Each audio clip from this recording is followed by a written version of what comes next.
Yo, this is Steve Bloom, and you're watching Moana Nui Podcast. We'll be starting soon. Don't go anywhere.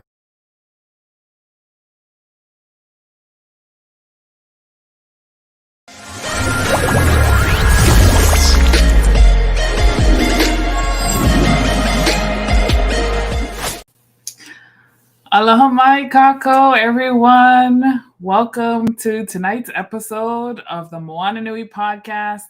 My name is Moana, founder and host here.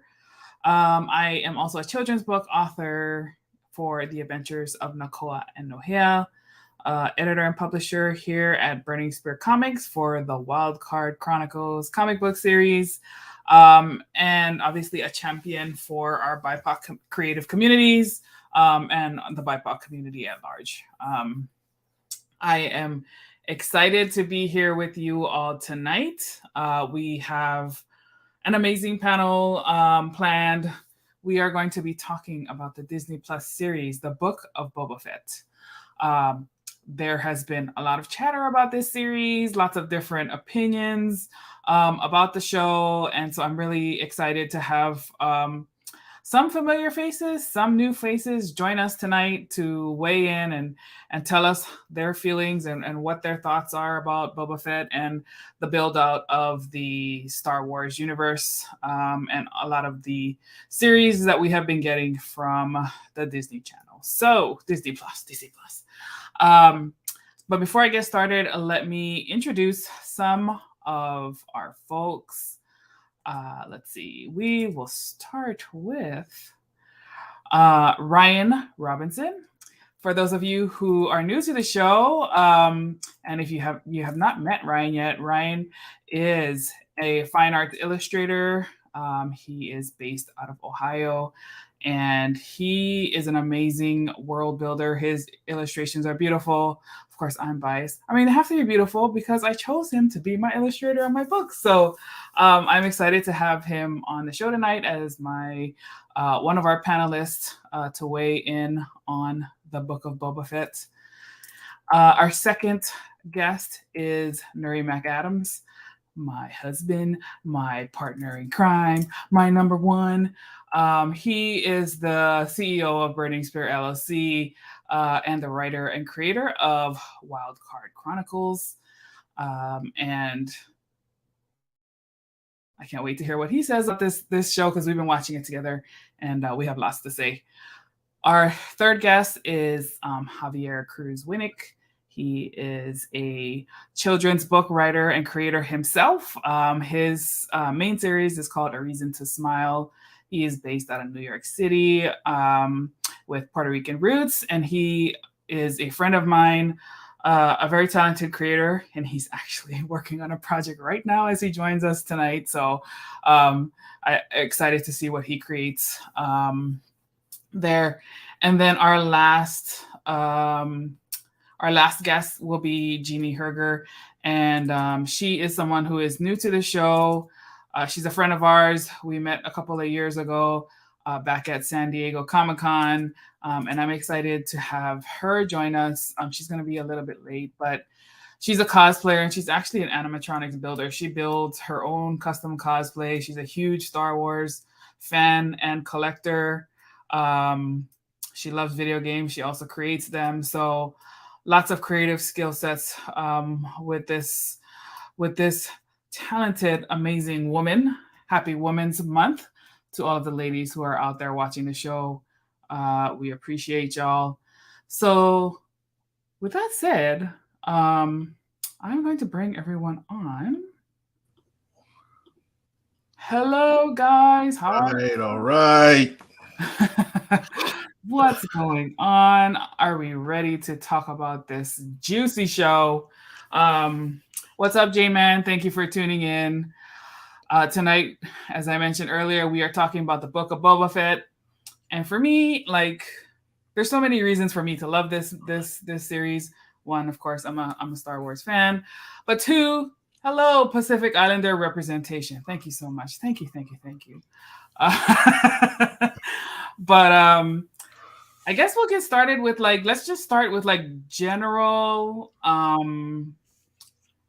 thoughts about the show and then we'll dive in based on like what folks are feeling. So let's start with Ryan. Well, it's Moana. It's your podcast after dark. It's about to get nitty gritty up in here. So, how I feel about the Book of Boba Fett. I thought the first 2 episodes were a little established things, but they were a little dry. I did like the fact that we got another look and onset at the Tusken Raiders, and got a different look that not everyone in Star Wars is a villain, which I enjoy. Yeah. We got the concept of having a family established with and how they lived. I loved all of that.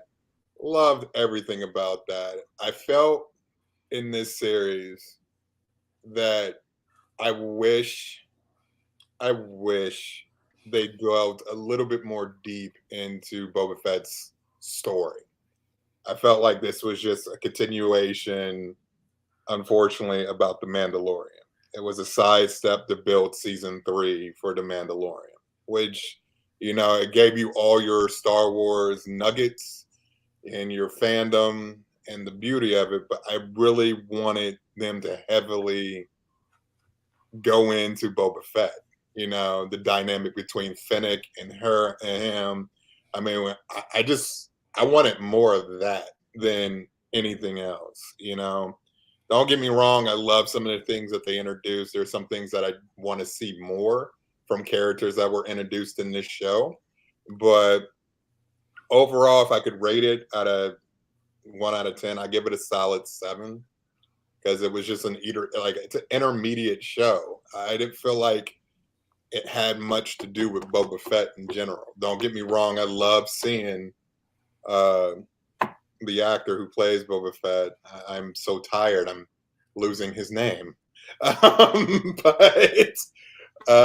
I think for me, it was just very, very, it was well done. I would say that, we got a better Luke Skywalker face. Yeah, they stepped it up. Yes, they did step that up. They stepped it up. They gave it a little bit more. I mean, that's a plus. Yes, for sure. Yeah, and the actor is Tamora Morrison. Yeah, Morrison, Daddy Aquaman. Mm-hmm. Yeah. I love it. Alrighty. Good start. Nuri. Okay. I'm real critical. That sounded very promising. Yeah. Bring it. Yeah. Okay. Now I'll give it this, because I know I'm telling my age, but I saw the original Star Wars in the movie theater. So I'm well aware of the vision that George Lucas had for this thing. And having said that, I think Dave Filoni and Jon Favreau have really settled in. I think they really understand the original vision of Star Wars, which George Lucas's vision was a space cowboy, a space Western. I mean, it has all the throwbacks to the old spaghetti Westerns. That's why they pushed those desert themes with the desert planets and the showdown. I mean, they kicked it off on the first episode of Mandalorian, him walking into the bar, shooting it up. That's vintage Eastwood, from The Man with No Name to The Outlaw Josie Wales. So it touches on a lot of those things.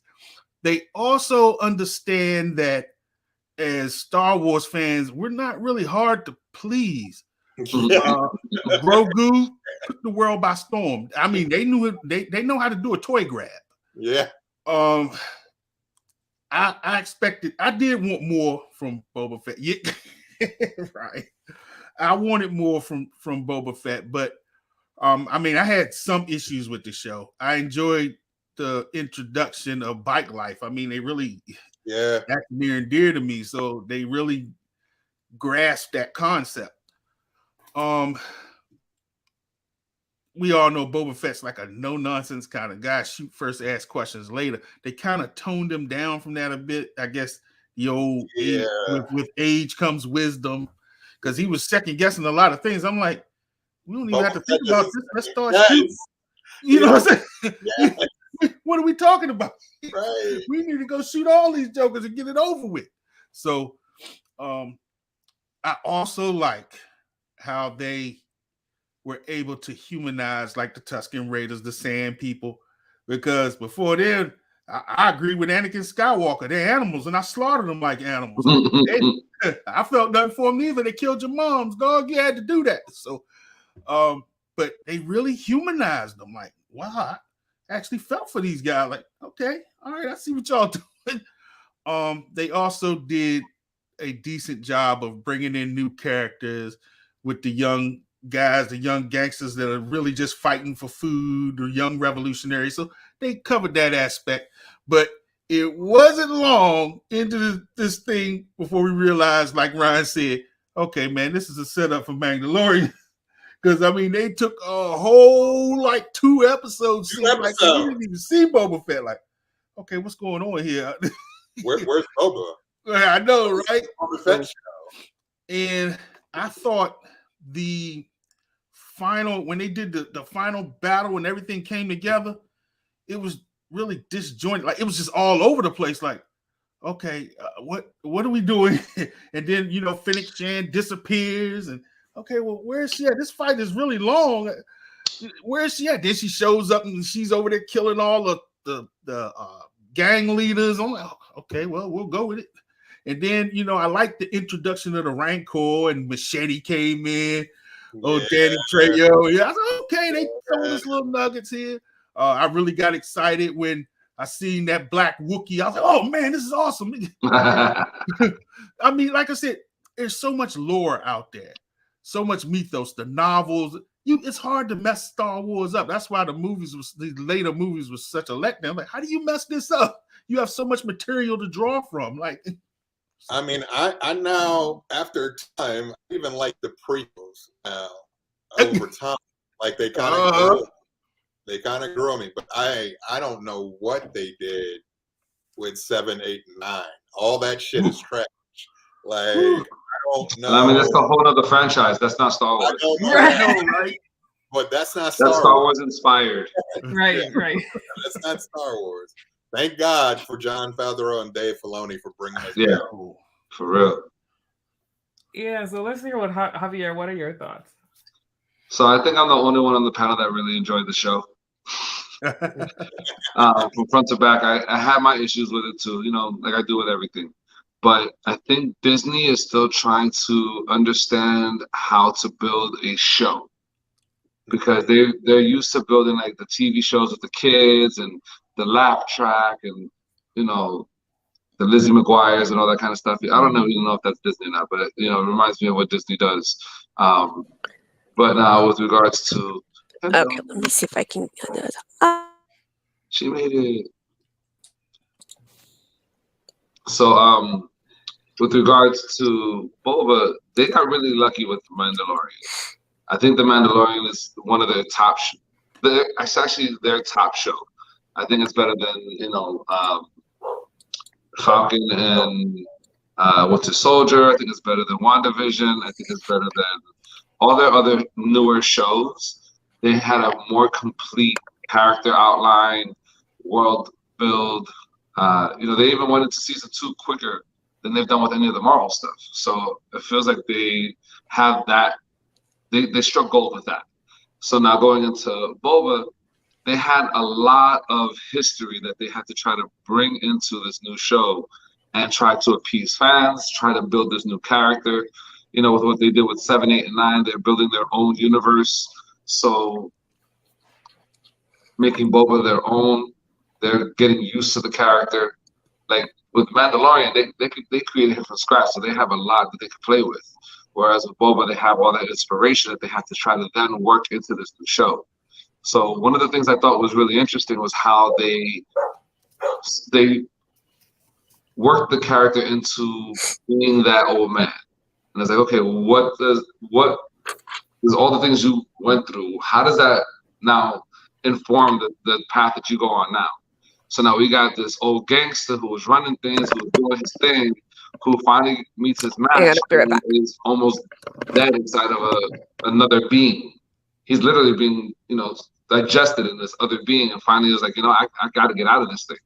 And when he finally is able to do that, that changes his perspective on life, his perspective on his direction and his journey, and then his journey with the Tuskens. That also then changes how he perceives what he needs to be and what he needs to do. So he's still that dude. You don't want to mess with him, but he's like, I got a tempered, way of doing things now. I'm not gonna disintegrate you, at first chance. I might talk to you. I might try to work with you. I might reason with you. But the fact that he wanted to take over and be in charge, but do it in a diplomatic way, he's not a gang leader. He's not a crime boss. You know what I'm saying? Jabba the Hutt was a crime boss. Those other dudes were crime bosses. He's not going to be a crime boss. He's going to turn into like a mayor. He's going to turn into like a leader of the whole area. He's going to be a benevolent type of character. And you could see that in the way that he was moving with the other gang leaders that were there, with all the other crime bosses. He was like, the way that he brought them in, what he decided to do, because he could have said, yo, if y'all don't run with me, I'm going to knock all y'all out right now. You know what I mean? And he didn't do that. He could have. There was a lot of things that he could have done. And the adult in him, the mature person in him, the more responsible person in him saw what he needed to do for his community. And he decided, okay, I'm going to do something different. So I thought that was just actually really interesting, because you never see the bad guy turn good and actually take care of their neighborhood, take care of their surroundings, take care of their people. And I think this is just the tip of the iceberg. They're getting our feet wet with the character, getting us reacquainted with him.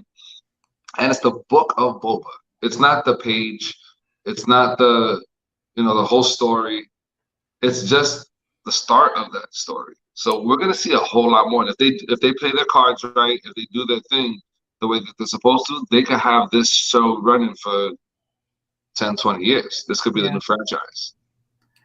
Yeah. I think with the way that they brought Mandalorian into the story at the end, it helps to bring that story kind of full circle. And it's like when you're reading the X-Men or you're reading Avengers, and all of a sudden the other team pops up at the end, and it's like, we're doing this together. We're not just doing this by ourselves. Mm-hmm.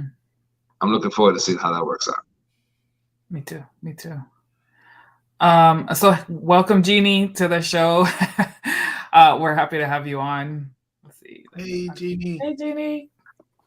So as Lake California, there's a storm coming through, so the internet's like going off and on. It's all good. So we started with just going around and talking about just general thoughts about the show, and then we'll dive a little bit deeper into some of the aspects. So what are your thoughts about Boba Fett so far? For me, it's hard because I'm one of those diehard Star Wars fans. I have toys all over my house. I got, I've been to all the celebrations since they first started. I have suits of armor that, I went to go to the grocery store and, Love it. But so Star Wars is life for you. Yeah, it's been weird because for us, Boba Fett was created as this mysterious character. You know nothing about his life or anything. And they kind of focus more like he's this badass guy. You don't know it like some kind of wrestler dude who you just don't know anything about this guy, and he just comes out and he does something. It's cool. So when the show started, in the beginning, everyone was just like, what is this? Because it was so slow. And they were, you didn't realize, okay, they're developing something here. And I think on the cosplayer perspective, it was hard because we used to seeing this badass guy, and now they're making him kind of more soft, and you learn a little bit more about him. So for us, it was weird. We are just like, is that Boba Fett? We don't know. Is that really him, or what is going on here? I like more, probably more of the focus, less on him, but I like the characters that were around in the actual show, because how they got all the different characters and stuff. But it's just a really neat transition just to see where they're going with the story. especially with those last episodes. So like I can't wait to see more of it. Yeah, same here. So I can't remember who said it, but I think it was Nuri. We talked a little bit about how this particular show humanizes like the Tusken Raiders and the Rancor and even Boba Fett himself, right? Yeah, all villains became good. Yeah. So like I can see parallels with this with the way that people of color are portrayed in the media, right? Like villainizing and not really understanding us as humans and that we are real people. We're not just this caricature, this blackface thing, all of those ways that they portray us. So let's pull on that thread a little bit. Talk about it, Moana. Talk about the understanding everyone talked about in the show. Talk about this is why I love her. This is what Book of Boba Fett is about. That's right. Yeah, so let's talk about that. Anybody, whoever wants to jump in first, go ahead. Lead the charge, Nuri. Lead the charge. I'm trying to think. I put my thoughts together. Yeah, I know, right? I love how you brought that idea up. Smack down. She said, "Let's go." Let's go.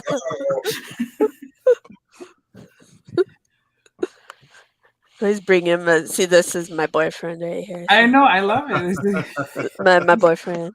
That's one of my favorite characters. It's an interracial relationship. Interspecies. Yeah. We got love for all you bring up a valid point. I think this is what people miss the mark on when it comes to this show. That's exactly what that show is about. It's about making something you don't understand or know anything about and flipping the coin on it, flipping the head, and showing how Tusken Raiders live. Tusken Raiders have always been portrayed in Star Wars as poor, vagrant, dehumanizing, trash, and then we get a sense of their life, and they're no different than anybody else. And I think for me, this is what's so good about writing and people overlook because they're just wanting to get that nostalgia factor or that fandom factor or the next step of the story. At the core, this is about, relationships, family, and ultimately in the end, portraying like race in general, And I think that's what Disney did so well and so quiet about it that people didn't catch it. Like they don't catch it. And it is truly about that. You have a man that you never saw his face. This whole show, you see his face. And people were pissed about that. It's like violating Mandalorian core or it was retaliated as you never saw the Mandalorian's face, but why do we see Boba Fett's face all the time? It's intentional. And people forget that. To give a face to a name, to give a face to what he's talking about. And you said it best, Moana. This is seriously about making villains and giving them soul, spirit, and culture. And it's throughout the whole entire show.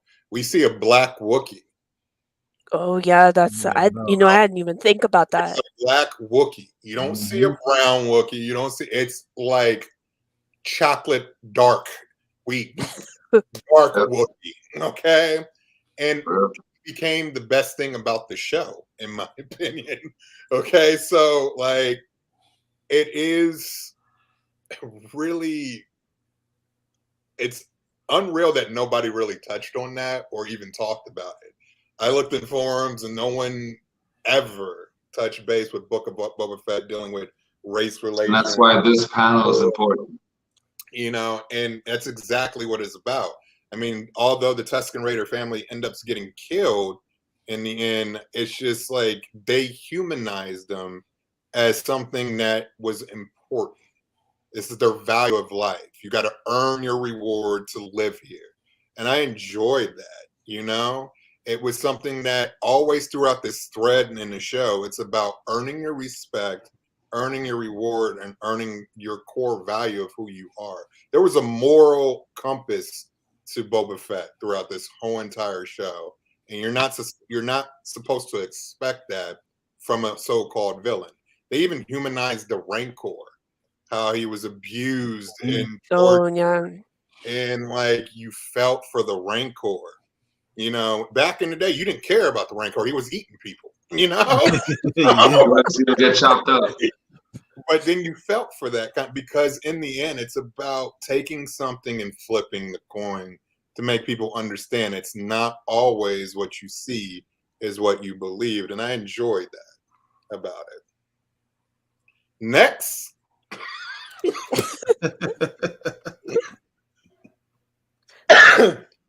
See, I like those pig men, man, and the Jawas. The pig guys were funny. Oh, they were I wasn't expecting that when they walked out, and you're like, "Oh, this is some sexy pig guys." But that's like what you said, like the different races. I'm looking at these pig guys before, the original Star Wars. You're not looking at that now. I'm like, oh, hey, these guys got some personality, or The Jawas are funny. I like them too because you don't really know much about them either. You're right. Like all you see is in the Star Wars movies, and they come out there and then they're gone, and you don't really know anything about them. But yeah, I think Disney really hit the nail on like just kind of secretly trying to get everybody to see different races and how everyone is accepted. And maybe that's what they were secretly doing because you know how slow the show was. It was trying to teach everybody something. Yeah, they played on wealth too. If you notice, other people were wealthy or vibrant, or like they played on a lot of things. They touched on a lot of shit that no one talks about.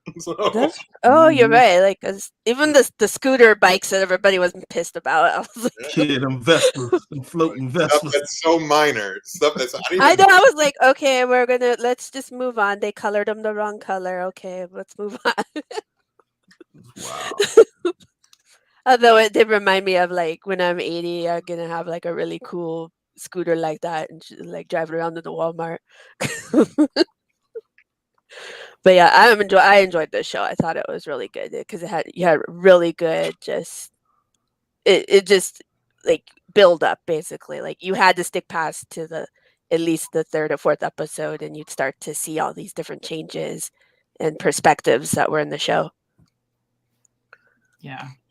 And I think that speaks a lot to good storytelling because when you have like a good central, IP or property that, people will gravitate to, we always want to know more about the characters. Like take Lord of the Rings, for example, right? Like 20 years ago. And there's just like so much lore to it. Like, okay, tell me more about these other characters. Like we may not see them a lot, but like, I want to know more about like, how did they get to this point in time? We're up in arms about black elves. Yeah. Oh my gosh, that is like quiet. Yeah. Okay. If Token was in his grave, he'll be flipping. Please.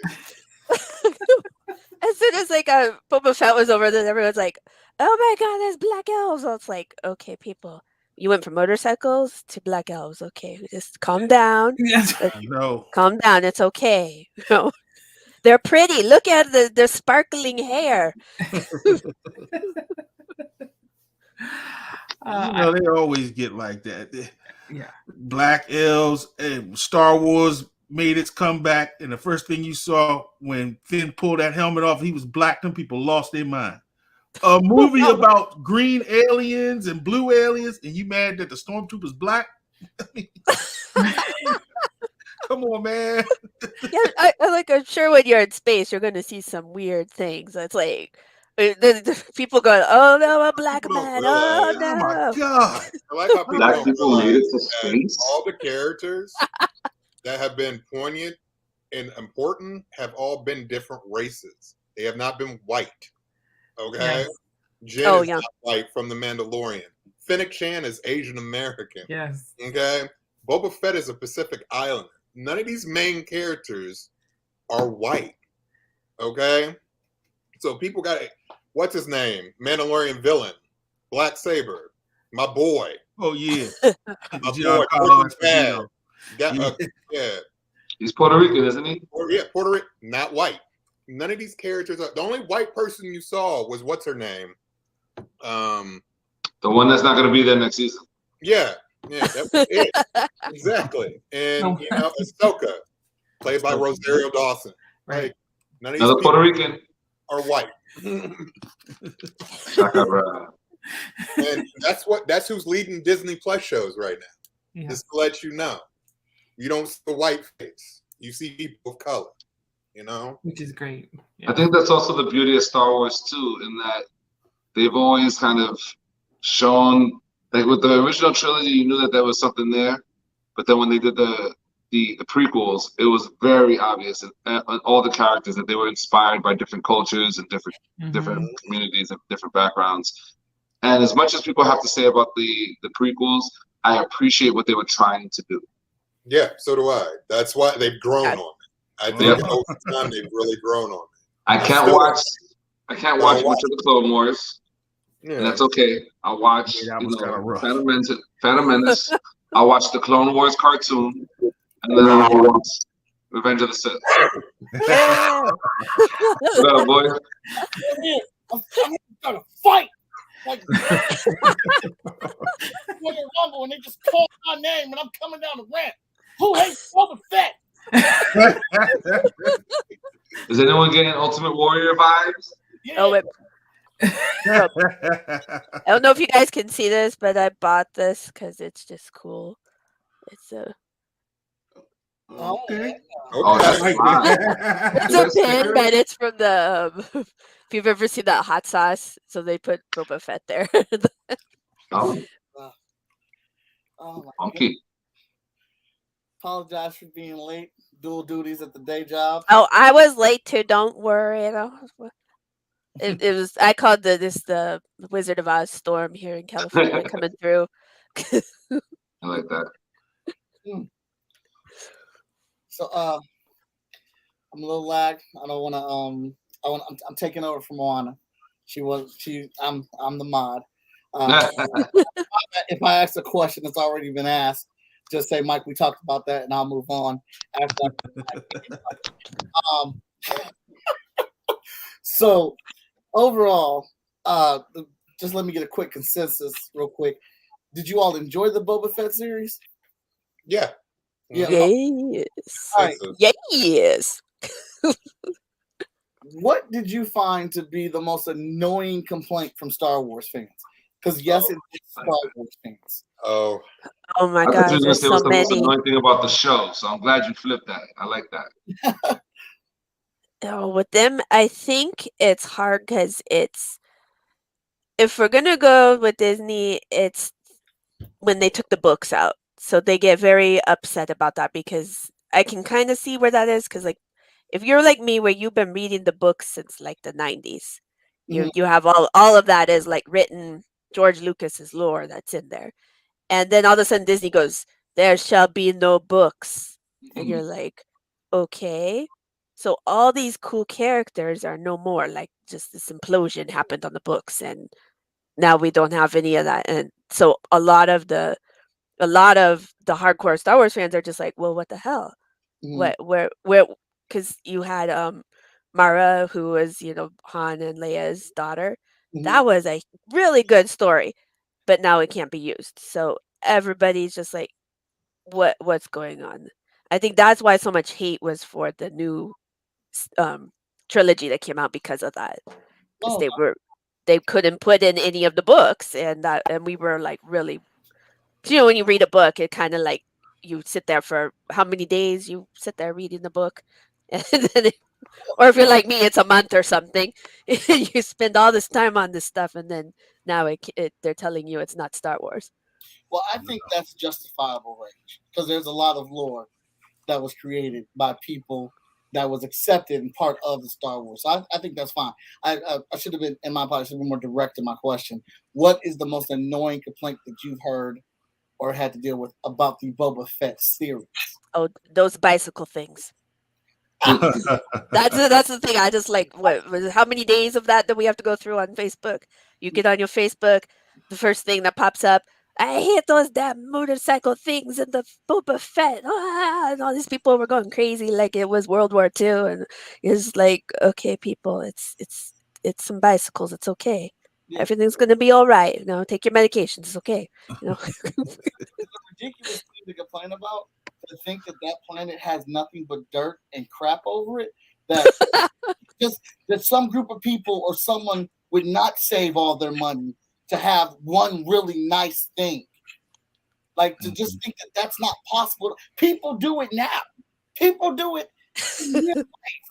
They will have a crappy house that they just get by on, but will have the most delicious car in the street. That's the Tesla people. Yeah. People living check to check on a regular basis, dubbed out in shoes. Truth, Mike. Speak it. And That's people with Jordans. Yeah, Jordans. But you go to their house, bro, we a couch at. I'm a big So Yo, for I me, never had that's to fly because shoes of. when I was a kid, but my crib was always comfortable. See, for me, that's because I buy, all these Star Wars exclusive toys and stuff. So it's like, I will have all these toys and stuff. That's like people come in and be like, they're like, oh, you live here. Oh, and they walk in, they're like, oh my God, look at that. You have a giant statue of that. Oh my God, They will look at all your walls. All your walls are basically wallpapered up with your love. Mm-hmm. It's wallpaper. It's like look at that. Like, you are like me. I have a wall of all that stuff too. I don't know if my camera can show mine. I feel you. My house is like a museum. Exactly. Yes, it is. It's a good museum. I'm Prime One Studio, XM Studioed up. I had 2 statues delivered That's why I today. have my boy here. I can't come down in our city. Yeah. So you also got the wardrobe. So Yeah. Oh, there you go. That's the coolest thing. Anybody else? What's another annoying thing that you heard that you had to deal with while watching Boba Fett from anybody else? Probably complaints that he always didn't have his mask on. Oh, that was a big one. It was a huge complaint that he should have had his mask on for a majority of the period of time that he was there or on screen, which, doesn't bother me. This is Boba Fett, man. Like, he can do whatever. Like, you didn't see him when he was in The Mandalorian with a mask on. So what's the point? Why are we bitching? Like, why are we crying about it? He was still Boba Fett. Like, Oh my gosh, the cosplayers were bitching about that because, like, the Mando mercs and everybody, because we're trained, we don't take that off around the kids, and you don't take it off. You don't show your, like, okay, so for cosplay, it's weird. Like Mando mercs, you're allowed to make your own personal Mando merc, so it's always your colors and how you want to paint it, but you have to follow a formula that they supply. But that was one of the rules. You don't take your helmet off because you're supposed to represent this badass culture or whatever. So all of that, they were all complaining about, I took his helmet off. He's not badass anymore. So they didn't get the memo that he's not a Mandalorian. he was never a Mandalorian. But that's when you can always talk about how Django always showed his face. Yeah. And then you got the religious folk. There's always different type of people when you talk about religious folk. There's always different little sects within a sect. Like, what are we complaining about right here? And this is why I asked the question, because I want to point this out to you Star Wars fans. Complaining about. He was never Mandalorian. Yeah. For me, it was more about, and I'm sorry, guys, but the complaints about, like, oh, he's not the badass, he's not the tough guy, he's not the, ruthless mercenary.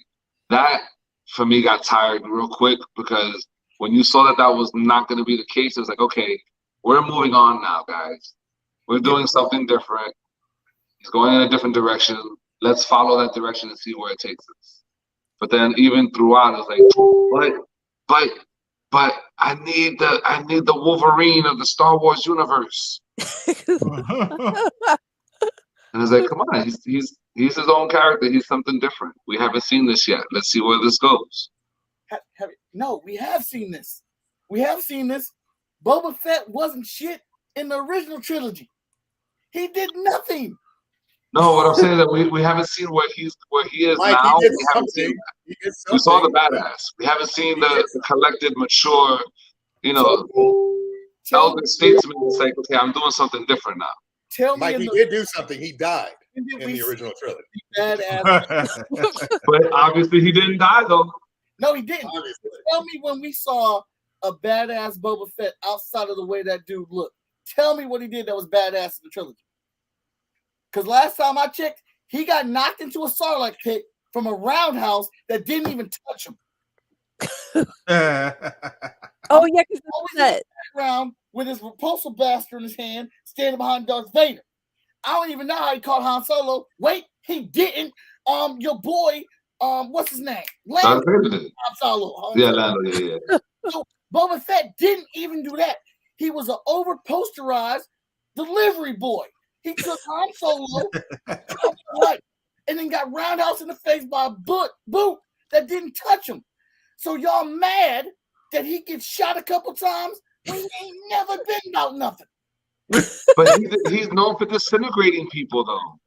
Hey, and you're right about that. He is. But they made him an actual character. Yeah. Show. And that's why I like the show. That's one thing I love about it, because like I was saying before, they made him into an actual person. They didn't just have him as a figure, as a prop in the background. Yes, sir. Somebody gets it. But I really like that idea of the elder statesman who's like, yo, I've been there, I've done that. I don't need to do that. Gangsters don't have to say stuff. They do stuff. Yes. And he ran that whole spot. He made sure that they won that fight. Mm-hmm. They didn't have to. None of those people had to be there. They were all there because of Boba. He made sure that they were there. He got it all together. Granted, he had help, but he was the one at the top that said, yo, this is what we're doing. And then we're going to see more. I'm telling you, we're going to see him do some crazy shit the next season. I promise you. And if it don't happen, don't take it up with me. Take it up with them. He's like that gangster that you're watching that movie, and the gangster, like in the end, he actually has a heart or a soul or something, where he ends up being nice, but he's still that gangster person. But you ever seen Carlito's Way? Oh yes, that's a good one. They gave you good reason for this change in nature. My dude got ate by a Sarlacc. He climbed out of it, and he said there has to be a different way. Yeah. I can't be taking orders from people no more because I'm the one that got ate. Yep. And I love that about the show, because you're right. He grew. He matured. He thought about this and said, like when he said to and I hate to call him this because I can't pronounce his name or I forget it, but Black Chewbacca. Yeah. When he talked to him, he said it was just a contracted job, right? Nothing personal. You was just trying to get business. It was business. We good? My man, we good? in a galaxy long ago and far away, Boba Fett hit him with the "we good." Yeah. That he also growth, man. He also said people are stupid, and he's like, I'm tired of being paid by stupid people. Mm-hmm. I'm doing this myself now. Yes. And nothing he did really was dumb. He really thought about everything. And I love that he actually, they gave him moments where he thought about stuff. He just didn't react. Yep. And the only time he reacted is when it was an emotional situation and came up on the killers of his new family. What about you, Mr. McAdams? What you got to say about what was annoying that you heard that you had to deal with? Well, I really wasn't paying too much attention to Facebook and things like that. I'm busy. Smart man. Going on. You're very smart. Yeah, very intelligent. Yeah, because they were tripping about the bikes. And I think the most annoying thing is everybody kept saying, oh, he's not the badass anymore. We want this bad. But you got to look at it. You got to step back. Javier hit it on point. Yeah, these are two different Boba Fett's. I tell you what is equal to. It's the same difference between Robert De Niro's young Vito Corleone versus Marlon Brando's older Vito Corleone. Mm. The younger Vito was ruthless. That's how he made his name. The older Vito was more laid back, thought things out more. Even the Turk, when he tried to kill Vito, the old Vito, and he's like, the Don is slipping. It's not. He said 10 years ago, would I have been able to get even close to him? It's not that the Don was slipping. The Don was older and he was wiser. So he made better choices. but it's just these young guys coming up wanting to move that dope that he didn't want to be a part of. And Boba Fett was like that. The young Boba Fett, badass. Older Boba Fett, like I said earlier, with age comes wisdom. So Absolutely. I definitely understand what Javier is talking about. I mean, older guys, plus they showed all that stuff he went through, man, climbing out that pit like that and then crawling across the desert. Man, that'll change a man. So, you know, Then like he went through a walkabout or something. yeah, right. And I don't think people were as impressed with the show as they should have been. We got so many culturally relevant things about characters we thought were just mindless monsters. Yep. And to this date, you're not going to tell me a better way that they integrated the Samoan culture in the mainstream media. You're not going to tell me a better way, because I love The Rock to death. I got a man crush on him. But him just slapping his chest and getting 30 people to stand up behind him and doing it, that's not making it blend. That's not adding it to the story. It's great that he does it. It's great that he gets on set and said, we're going to do this, so people can see it. But the way they put it in that Star Wars show was incredible. It really worked for it. What was your favorite cultural type moment in Boba Fett? There was a couple of them. How they adorned him in their garb when they finally accepted him. It was somebody online made a mention of it being like Dances with Wolves. Yeah. Oh, that's a good one. That's a good one, man. They made tethered clothing very special. Yeah. I wanted some for myself. Yeah. No, that's real talk right there. They really uplifted. They really uplifted it, and they made it special. Anyone else? That was a really good one, Javier. Damn. Okay. Here's another cultural thing that really people wouldn't have probably picked up on unless you were former military like myself. Believe it or not, and this didn't have anything to do with Boba, but when the Mandalorian showed up and he's down there with the armorer and the heavy infantry guy, I got that guy, by the way, the heavy infantry hot toy. I like him. And he saved Mando during the first season. Mm-hmm. But yet, at the time, when it came to the Lord, that dark saber, that trial by combat, that impressed me. Say, okay, look here. We had our time, and yeah, we was boys, but I need that dark saber. Mm-hmm. This is for our people. This is for our culture. Yeah. I don't think you man enough to wield That's a good point. And I like that. I say, hey, then we just gonna have to get it on like men. You see that a lot in. I tell you today, not just the military, but you see that a lot in. It's sad to say, but in the culture of a pride of lions, the way this is the way of a male lion is rough. From birth to his death is a battle. It's a war constantly. Battling for territory, protecting territory, ritual combat. Lions do it all the time. They roar. They call each other before they do battle with each other. An invading lion pride lets out his roar. They say that roar can be heard 5 miles away. The dominant pride in the area hears that roar, returns that roar, and by nightfall, they're getting it on. They close that 5 mile gap, and them lion prides are fighting.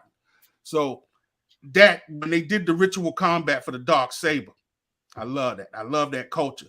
Now, the only thing don't sit right with me, you get that awesome fight, and then have you ever taken your helmet off? What that got to do with me? The helmet again. I'm like, look here, wait a second. Now, come on. First of all, I'm not going to wear this helmet off. It's hot in this thing. I'm not taking a shower with the helmet on. I'm not saying, have I ever removed my helmet? Yeah, I removed my helmet. So I'll tell you though, it's kind of like in some cultures, they have their headgear, their head wraps. You can't take it off in public. Only your family gets to see you with that off. You only take it off at certain times of the day. Yeah, Muslims. They kind of melded that in there with that. That's why I didn't have a problem with that. I was like, man, wait a second. I just whipped this dude. He does take it off at night. Mando does take his helmet and stuff off at night, but like you said, nobody else can see him. Nobody else can be in the room. And we're not even talking about the time that he took it off, where the robot took it off. Yeah. Off for Grogu. Mm-hmm. He said, "I'm not gonna be alive anyway. I'm not alive right now. So I don't count." Yeah. Yeah. But this is my thing though. Well, who decides that? Because like apparently it doesn't go for all Mandalorians because Bo-Katan Kryze and her crew take their helmets off all the time. Oh, but they talk about that though. They mention that. Yeah, because her clan is like wayward or something like that. Her clan. So she was saying that they're fanatics. Those are religious fanatics. So think about like the Jehovah's Witnesses versus the Catholics. Oh, yeah. Different breed. You know what I'm saying? Like you have people that go harder. They have so much more in their faith that they push forward with. Some people are like, yo, I got this religion, but it's not like, the thing that I'm not gonna punch you in the face with my religion. Yeah. You know what I mean? There's varying degrees in it, and it's like that's it. This culture has been around for so long, and obviously, I mean, at some point, someone rewrote something in favor of what they wanted to do. Yeah. Without somebody knowing or whatnot. I mean, they got these different sections inside of them or whatnot.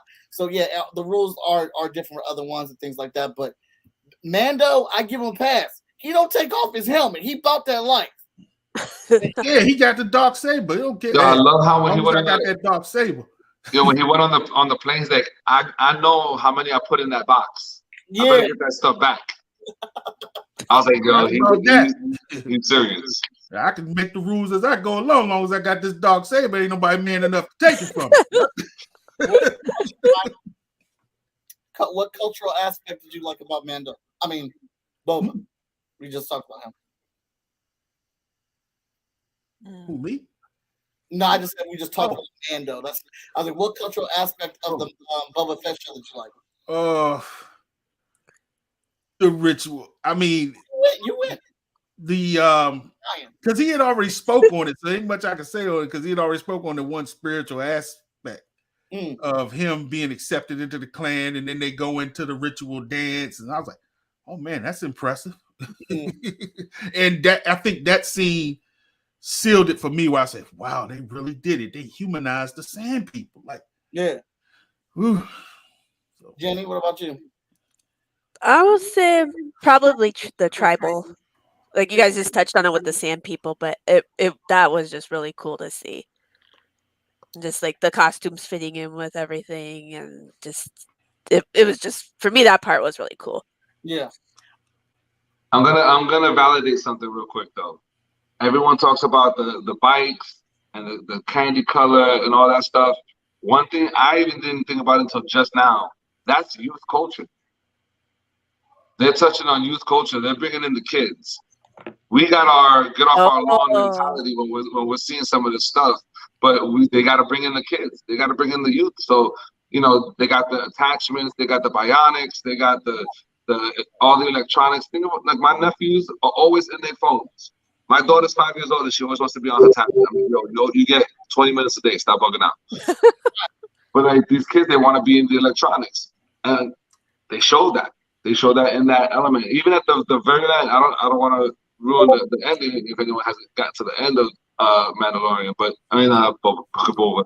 But that last scene in Book of Boba that touches on it too. How they were able to incorporate that into what's going to happen next. Yeah. You know what I mean? Yeah, I love it. And the Tusken Raiders was a very good cultural scene.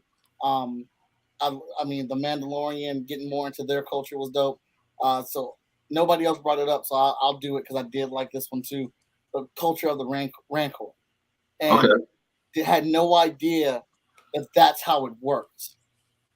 With them being able to imprint on the very first human or person that they see, they imprint on, and they're actually a very peaceful creature. Pit bulls. They're like pit bulls. Yes, that's a good. God damn. Hey, we to know what they do when they put these panels together. That's an excellent reference. I thought that was so. I thought that was so dope, man. I'm sitting here, and I'm not gonna say I'm a hardcore Star Wars fan because I don't think I'm a hardcore Star Wars fan. I love Star Wars. I enjoy it very much. I'm gonna go see it. I'm gonna go watch it. I got a lightsaber or two or whatnot, but I don't think I'm a hardcore Star Wars fan. So when I sit here and I'm enjoying all the Star Wars that we're getting, and I hear hardcore Star Wars fans complaining. I'm sitting there like, why are y'all mad? It's new content, y'all. You know this about Tusken Raiders? I mean, we probably get a whole Obi-Wan show, man.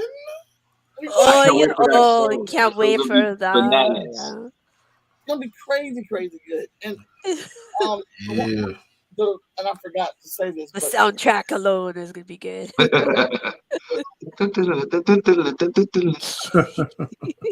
one complaint that I heard was that it wasn't Boba Fett's show. Like, why did we have the Mandalorian come in there for 2 episodes? I didn't hear y'all complaining when Boba Fett came in and took over 2 of Mandalorian's episodes. Y'all was all going crazy for it when Boba Fett stepped on deck, cracking heads. That right there. Episodes he was all up in it. Ain't nobody. He was primarily in almost half of the second half of the season. Like, you saw his face all the time. What are we really complaining about here? I Some think complain they just to complain. Yes, complain to complain. You know how Facebook is the complainers of the complainers and their generations of complainers. Yep. So I'm teaching a course in my school where we're talking about Women's History Month and talking about how for a long time women weren't treated the way they were supposed to be treated. Our world has been a world where people have had a set way of living for so long. And a lot of those people were alive during the original Star Wars. So now that there's these changes happening, it's like, why are you changing that's not how it used to be. That's not how it's supposed to be. It's supposed to be like this. And they have a frame of reference. Versus the people that are growing into the new world, they're like, yo, everything's fluid. Everything can change. As long as it's done right and respectfully, rock with it. I agree with Javier. I feel like when we talk about the prequels, when you talk about George Lucas wrote those prequels for a new generation. They were written for the original generation who watched the original Star Wars. That was written for late 90s kids. For them to be attached to Jar Jar Binks. Yeah. That character alone was written just to sell toys and market for business. I used to think of you, all right. That's like the Baby Yoda right now. It's like the kids just flock to that thing. Yeah, it's a Baby Yoda worked. But my thing is, I have a giant one right there. Like, why do I need that? But it's the same idea. George Lucas wrote those Star Wars movies to build another generation of fandom for Star Wars to continue. And see, you said what I have told this to people who hate on that all the time. I'm like, you realize he was making that for family and kids. It has nothing to do with you Star Wars hardcore people. No. Darkness and the death of everything. If he did that, he would have wrote The Shadows of the Empire, if you're familiar with that one. It basically it shows how Luke got his lightsaber back, but it was very, there's a lot of adult stuff in that one. You have a lizard man with pheromones that's running around seducing women and that, so it's like, but he went the other direction for family. And again, merchandising. Remember Spaceballs merchandising. Spaceballs, the flamethrower. Yeah. It takes a minute to understand that and catch that concept, but once you catch it, you need to understand it, and like you can see those films in a different light. But on the same token, that's a double-edged sword, because the MCU movies are made for the casual fan, not the hardcore comic book fan. But for us, the hardcore comic book fan, for the most part, still enjoys those movies and accepts them. That's why the Eternals didn't do good, because you needed to be a hardcore comic book to understand what that was. I was like, oh, okay, it's pretty. There's a lot going on. That's it's so pretty. I enjoyed Eternals. I did, and I don't know anything about Eternals, and that's probably why I enjoyed it. I love the Eternals. I don't give a fuck what anybody says. So, talk about, That entire MCU is all. That's not the comics. Those are whole new characters with the same names. yeah. So That's how I look at all these movies, all these new properties and everything. They're just new stories about new characters that just have the names of the characters we knew. right now, how do you? I really dig Boba Fett's costume designs for particular reason. I thought it was dope and fresh how they redesigned it and updated it, but also they gave my man room because he's a bigger guy. You know what I'm saying? I thought that was really cool because now these shows and movies aren't being particular about the size of these actors now. I mean, it's still there. It's not all the way gone. But the fact that my man could come in as he was, and they made the costume actually fit for that. Like, it looked like he had a lot of breathing room, like he could really move around and stuff in there. But the design, because it was designed for his size, it looked really good. Yeah, for sure.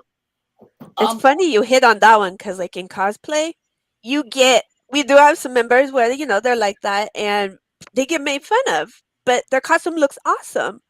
And the thing is, they put all this hard work in it so that their costume fits them. Mhm. They're not doing it for other people to like them or support them. It's their costume. And I've always been a big supporter of that. Just cosplays for fun. You don't need to judge people on how they look or anything like that. And that part of the show that you just touched on, that is really cool because you could see that actually. Mhm. That it's not like this. You don't have this like buff man, with Yeah.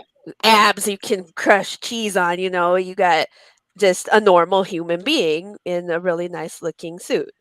Mhm. I thought that Also, was no really abs cool. on the suit too.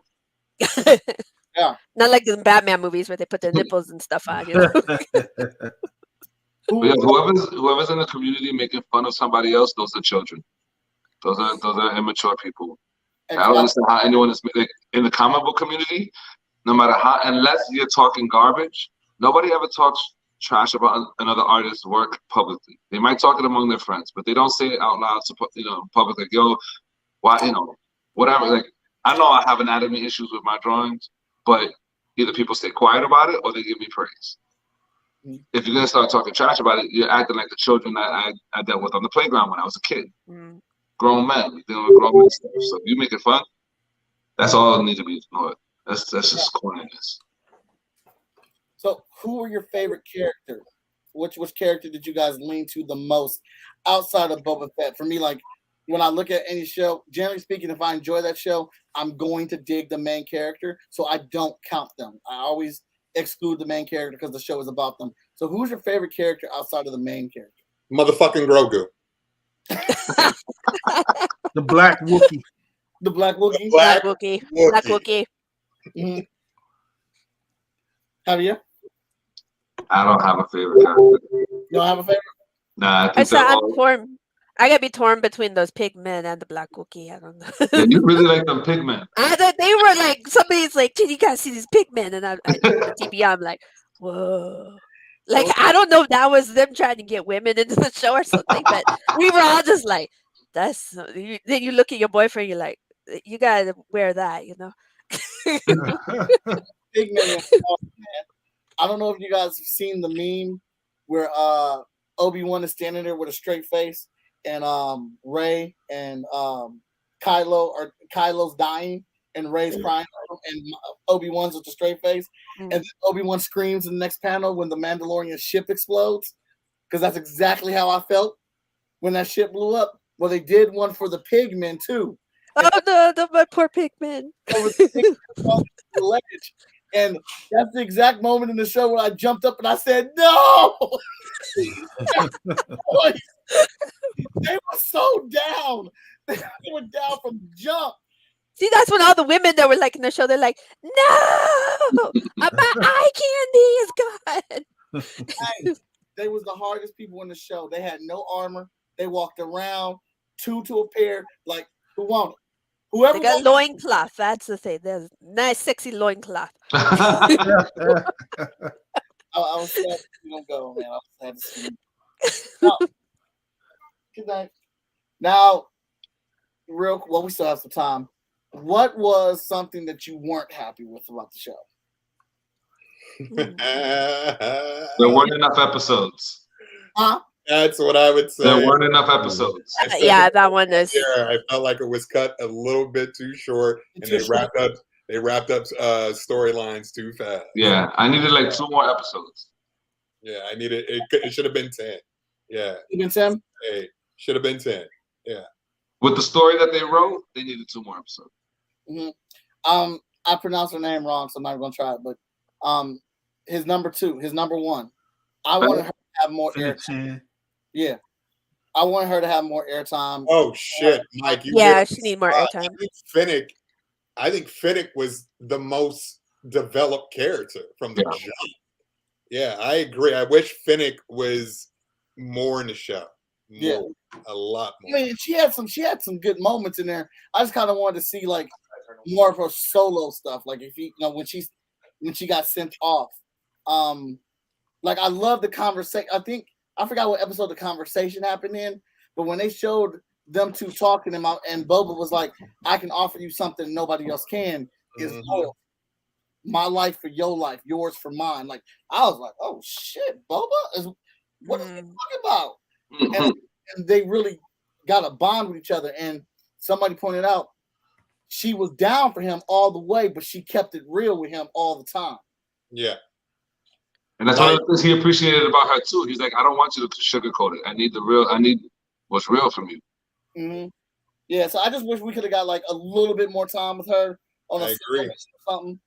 And her costume was really cool too. Like I still don't know what influence that came from because it's like weird. Like Star Wars. It's just really neat. Like I just can't place it. Mike, Derek said you need to do an Eternals panel. We need to talk about it. Oh, I would love to. We need to talk about it. He said you need to do an Eternals panel. I did not say that. If there is one, I would join it. So do we think that the Mandalorian is going to get another ship? He can't. That same ship he has, he can't keep that ship for long. The whole time I'm looking at the ship, I'm like, where's he putting his bounties? Yeah. The Razor Crest is getting updated, Mike. You got a good one.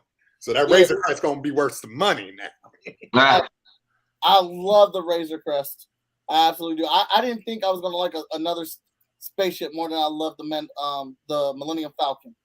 But then your boy came out here with this Razor Crest. I said, you got me. Let's go. Razor Crest is good. He can't continue to be. I mean, them throwing the Naboo fighter in? I don't know how much more bounty hunting he's going to be able to do. He's going to have a higher cause. He's got that dark saber. Everybody's going to be after him. Because everybody's going to want a piece of the champ. So bounty hunting might be in his past. He might not be doing a lot of that. Especially with his planet on the verge of, they in a civil war right now? Yeah. That's a good point. That's a very good point. I'm going to tell you, the Mandalorian is going to get darker. That was good to get. What's the dark saber? Yeah, I think so too. Yeah. I think him and old girl going to fight. I think she's going to break. Bo-Katan Crease. Yeah. Starbuck. I mean, it's not going to be anything personal, but like she wants that dark saber. I'm surprised she actually let him off of the ship. I know, right? She only let him off because he tried to give it to her. He's like, I don't want it. Here, take it. Why are you listening to him? But yeah, I think it's gonna come down to like they're gonna fight each other, and like she's not gonna give him a choice. She did that in the I think she took it in the Clone Wars series. Yeah, she did. When she first appeared, that she actually took it like in the way that she shouldn't have, and she realized that wasn't the move for her. Mm-hmm. Whoa. Okay. Well, that would add to her hesitation. Yes. Stuff like that. When you bring up stuff like that, and then you think about that scene, it really adds to her hesitation and the thought process that she was having in that moment. Oh, the gears were turning, man. You could see she's a good actress because she was conflicted as hell. Mm-hmm. Yeah, Stackhoff has become something. Yeah, Katie Sackhoff, awesome. Yeah. Oh my God, yes. I'm looking at her early work to what she is doing. I just watched Riddick yesterday. I was like, shit. Oh, for real? I have never seen that first one. No, I've never seen that one. From seeing to what she's doing now, it's like she has really become something. She has. Different. Her portrayal of Starbuck was epic. Mm. Because that was a man role. The original Starbuck was a dude. So back in the early 2000s, you like a woman's gonna take over a man role. That was the you don't do that. hated. When Battlestar Galactica first came back out, people hated that Starbuck was a female. I loved it. Killed that role. Battlestar Galactica is one of the best shows ever made. One of the best sci-fi shows ever made. Edward James almost killed it. Ever made. She was my pick to play. I wanted her to play Captain Marvel. Yeah, she would have. Oh yeah, she would have been great. Oh my God. Yeah, I would have been interesting. Larson. That's for sure. Yeah, man, and I think they tried to go for that. They tried to go for that pretty girl look, and Katie's not the prettiest, but she ain't ugly though, and she can act, and she can pull makeup. She can pull off that tough girl, that tough grit that girl has, and that's. I don't know, man. I guess that's why I don't have millions of dollars, because I think about stuff. The world has stopped you from being able to produce that stuff. They're like, nope, we can't give you the keys to the car yet. Like, who can pull off Captain Marvel's attitude and actually stand up to a Tony Stark and a Captain America? Back off. The shoulder. Back off straight up. Yeah. I would have chose Stack Off from the jump, because she has a hard personality, but she's vulnerable at the same time. So like, it's something that she can play off well. Brie Larson is so fucking one note to me. Every time I see her in a movie, it just pisses me off half the time. Right. Yeah, I don't really like her that much. I don't know. Think she was miscast. I like for the movie. Like, she's just miscast completely. I don't mind her because in the comics she doesn't really seem to have much depth in the comics. She doesn't. That's true. I'll give you She's that. a weapon. That is true. Point her at something and she goes for it, and she's the soldier. Yeah, you're right. So I don't have my thing was I was hoping that they were going to make her like the Wonder Woman of the Marvel Universe, and they did in stature, but they didn't in personality. Yeah. Oh, well said. Damn. Yes. Now, do we think, because we're coming up on the 13-minute mark here, do we think we're going to get a second season of Boba Fett? Yeah. Yes. Oh yeah, that one. Yes. Greenlit. We'll get a second season of Obi-Wan too. Like, if all these people, if people keep religiously watching Star Wars, yeah, we're gonna have everything in there. Like they're doing right now. I'm already watching the last trilogy. Like, when I'm doing my artwork, I need to have stuff on in the background. I'm watching the last trilogy just to watch it.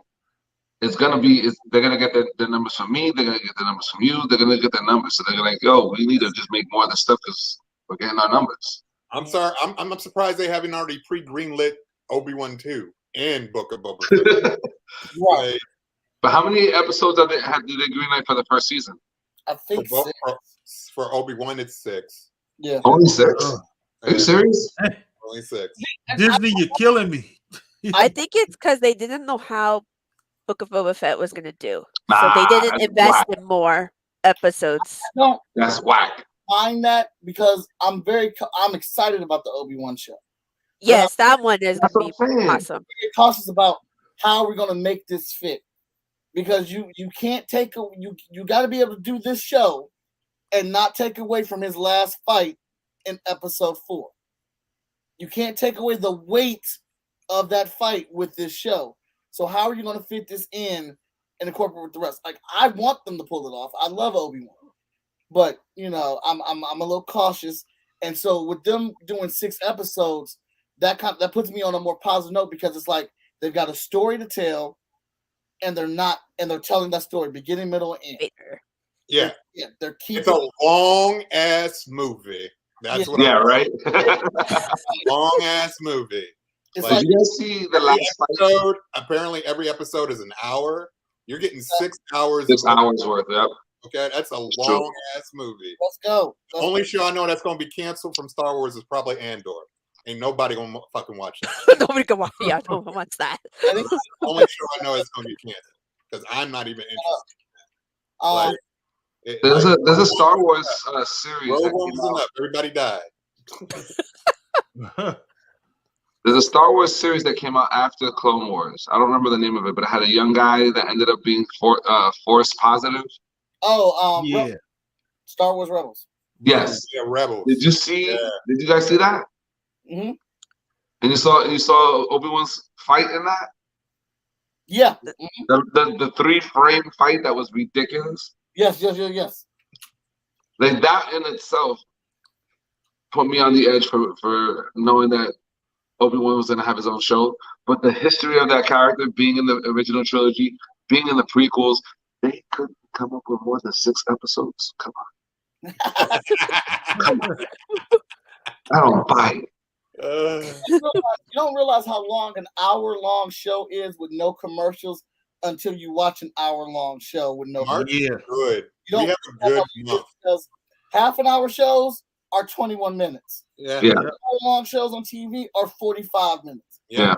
In an hour of uninterrupted commercial.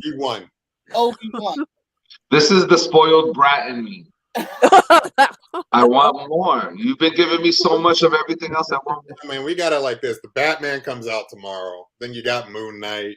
Okay. Moon Knight's gonna be crazy. Yeah. It's getting chunky. It's just getting everything. It's getting chunky. I like it. Nerdum from here on out. Like it's getting. There's like a lot March, of April, and May is just filled with delicious shit. You got Halo, Guardians. Like, yeah, it's all delicious shit, right? I'm not even eat it all. And I'm gonna watch that Halo show. That Halo show looks goddamn ridiculous. Where's that? I don't know. Yeah, I don't know. They all pissed that he takes his helmet off or something. Another show that takes a helmet off. Remote. I don't give that's the complaint that Master Chief. They're gonna finally reveal what Master Chief's face looks like. Who cares? Everyone that are fans, hardcore fans of the series, are upset that they're unveiling it in a TV show and not the game. Yeah.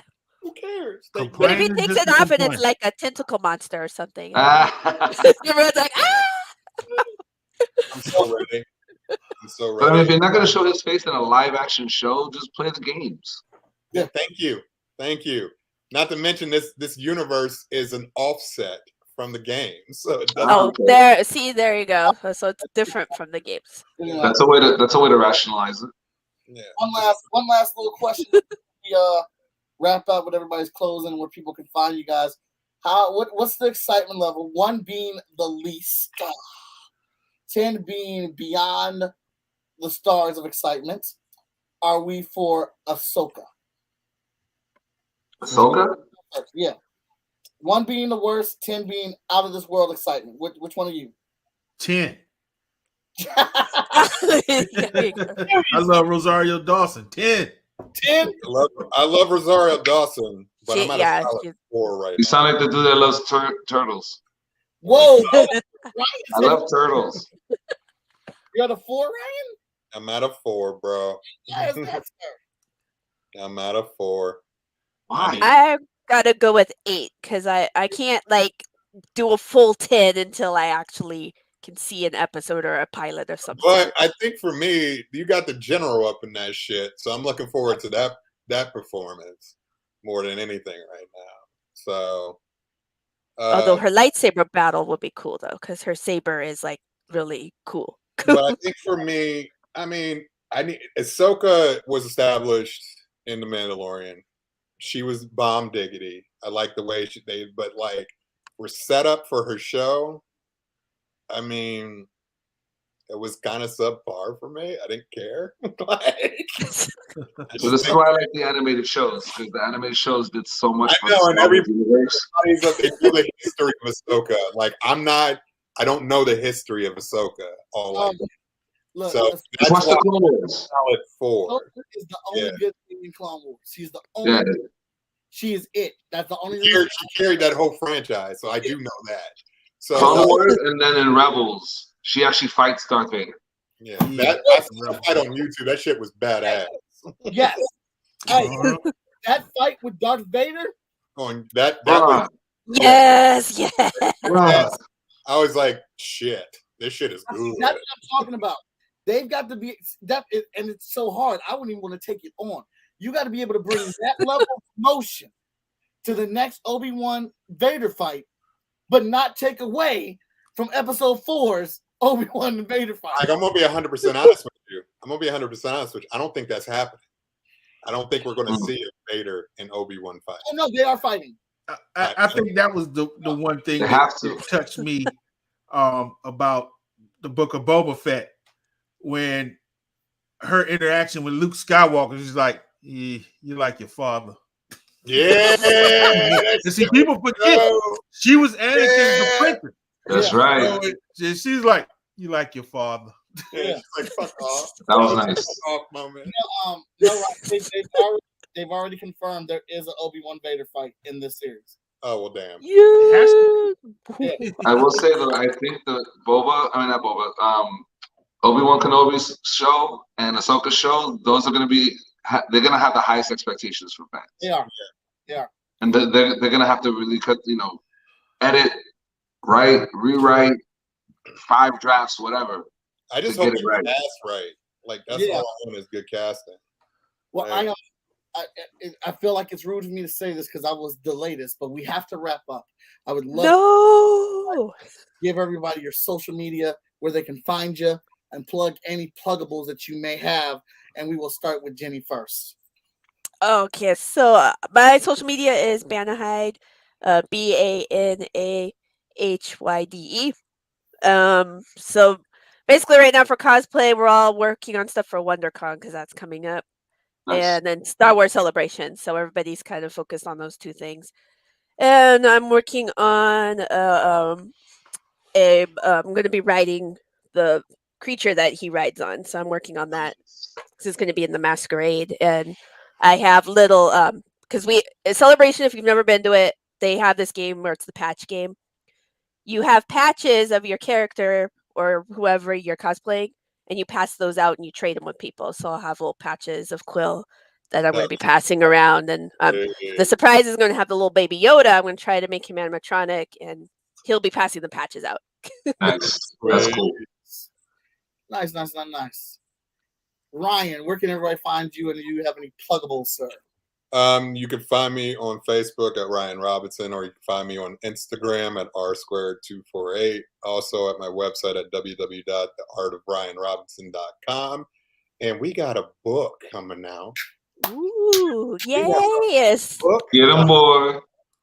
It's called The Adventures of Nakoa Nohea, Shadows of the Ancient, and that shit is tight as a motherfucker. Okay? Like a tiger. It is so fiery, it hurts. Okay? So I'm so ready for everybody to read it, and I can't wait to hear everybody's feedback. It looks just Yeah. There it is. Look at that. That is neat. delicious. Oh, I love the title font. Yeah. Delicious. Eat that shit up, ladies and gentlemen. I supported the Kickstarter. I did too. Yes. Yeah, so it's coming. I think Moana is preparing for all digital copies for people soon. So it should be flying out really, really soon. And you should be getting your hard copies no later at probably June or July. So it's very cool.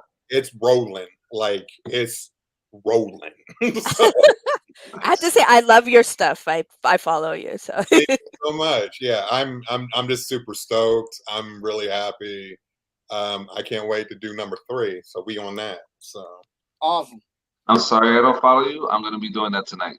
Javier, I fucking love your shit. I don't even want to talk about your shit. So I love your shit so much, man. Oh, Such a good writer. Yeah. Next on the board, I'm not talking about you, Mike. You already know I love you. So I supported Mike Kickstarter too. Thank you so much. Mr. McAdams, you're next. What are your pluggables, sir? What do you got going on? Where can they find you? Ooh, a lot going on, but at Burning Spirit Comics, that's comics with an X, burningspiritcomics.com. You can also catch me on YouTube under Blunt Force Media. You can catch me on Facebook, McAdams. let me see. Oh, you can also catch me with the Moana Nui Podcast behind the scenes, so I'm pretty accessible. So, yeah. All right. Javier, man, where can we find you? What you got going on? So in my name at The Learning Curve, that's my Instagram. That's where I spend the majority of my time with my content, my artwork. Also on Facebook, you can find me Javier Cruz Winnick. Just don't send me a friend request and then be like, follow my page and don't say shit. Yes. Don't do that, please. That's very annoying. I hate that shit. Yeah. I hate when you pop up in your like stuff and just plug something and then don't say nothing. And roll out. Yeah. Start a conversation. Like, hey, would you like to see my stuff? This is my stuff. Would you like to see it? Let's see it. Yeah. Start something. So that's my Instagram. Find me on Instagram, Facebook. On Twitter, it's THA instead of THE because somebody stole it or got it before I did. Oh. So I couldn't cross brand, but that's all right. I'm THA. I'm The Learning Curve still. If you go to my website is thecurve.com, the CURV. I just did a Kickstarter. Thank you for everybody that contributed to the Kickstarter. I did a short story, and y'all helped me make it happen. It's a 10-page story, and y'all helped me make it happen. So that's coming out. I'm about to put that on my website this month. It's about to ship next month. And as y'all see, I'm in a spot. I'm actually in a restaurant. I'm working on a mural. So if y'all need mural work, if y'all need artwork, hit me up because I want to do artwork for you. Ooh, that's cool. And you do good artwork. Thank you. All right, I'm Mike Watson, aka Most Epic Art, aka Most Enthusiastic Person in Comics. You can find me on all socials as Most Epic Art. Also, check out FSKnow.com where you can get freestyle comics hot off the presses, and our Kickstarter, which will be popping off on the 8th. Vigilance returns to Kickstarter at FSKgo.com. We shipping this weekend, baby. We shipping comics this weekend. They all at the house, baby. They all yeah, boy. Bring it on. Look, we're not playing. We shipping this weekend. All right. And another one. And another one. And another one. I would like to thank all of our panelists for coming onto the show tonight. I would like to also thank Moana for inviting me to mod for her and also covering for me because I was at work. So I appreciate it. The Moana Nui Podcast. Absolutely love this podcast so much. You all should love it too. Please spread the word, pass it around out there. They're everywhere. They're on iTunes. They're on Sound, like all the podcasting channels they are on. Go check them out. Follow them on Twitter. Follow them on Twitch. Make it happen, y'all. This is Mike Watson. This is all these awesome people. Thank you so much. Stop hating on Boba Fett. We'll catch you next time. Peace. Peace.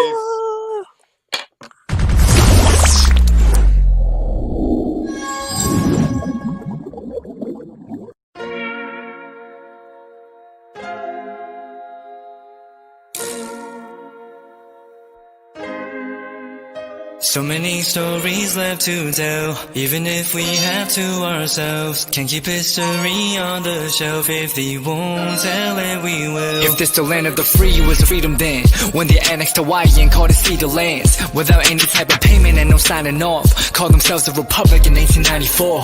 1.2 million acres overtaken from the native Hawaiians. When they resisted, the West retaliated in violence and erasure. The Hawaiian language is banned as part of colonialism's plan to expand, yeah. Stuck between a rock and a hard place. Multiple bombings of Kaho'olawe as a part of their ongoing war with Asia. Used it as a place for target practice. No consent or compensation. Colonizers call for annexation. No work out for all the locals. School will never let you know. So many stories left to tell, even if we have to ourselves. Can't keep history on the shelf, if we won't tell it, we will. Too many stories stories left to tell. Even if we have to ourselves, can keep history on the shelf. If they won't tell it, we will. So if you put Hawaii in a perspective, well, Black and Asian history is interconnected. Considering the fight with the Pacific, then of course versus Asia, they was treated as a middleman for war, but didn't let the Western colorism run its course. Cause dark skin was a sign of dignity to core. The land was taken in the name of capitalism, when prior to it was an actual kingdom. Clap back at the system. Stuck between a rock and a hard place. Multiple bombings of Kaho'olawe. As a part of their ongoing war with Asia, used it as a place for target practice. No consent or compensation. Colonizers call for annexation. The work of all the locals, school will never let you know. So many stories left to tell. Even if we have to ourselves, can keep history on the shelf. If they won't tell it, we will. Too many stories left to tell. Even if we have to ourselves, can keep history on the shelf. If they won't tell it, we will. So many stories left to tell. Even if we have to ourselves, can keep history on the shelf. If they won't tell it, we will. Too many stories left to tell. Even if we have to ourselves, can keep history on the shelf. If they won't tell it, we will.